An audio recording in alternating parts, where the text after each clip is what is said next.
That is called compounding. जगातलं 8वं आश्चर्य, चक्रवाढ व्याज.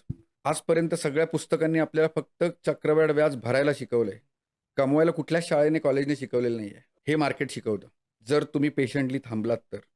ओ सो फायनान्शियल प्लॅनिंग करताना ह्या गोष्टी रिटायरमेंटपर्यंत जातात.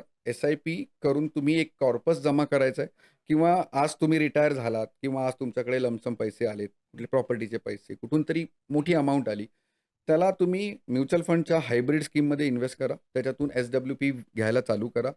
तुम्ही 10 वर्षांनी बघाल ते पैसे पण वाढलेले दिसतात, खूप जास्त वाढलेले दिसतात. पास्ट एक्सपिरियन्स तर सांगतो, पैसे दुप्पट झालेत. हं. 30 लाख रुपये मी म्युच्युअल फंडच्या हायब्रिड फंडमध्ये टाकले. वर्षाला 8% विड्रॉल घेतले. वर्षाला विड्रॉल होतात 2,40,000, म्हणजे महिन्याला 20,000.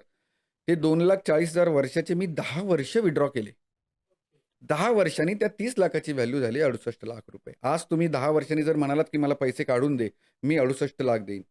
दुसरा ऑप्शन, मला 20,000 पुरत नाही आहेत, मी त्याचे 45,000 करू शकतोय. कारण मी 30 लाखावर 8% देत होतो ना.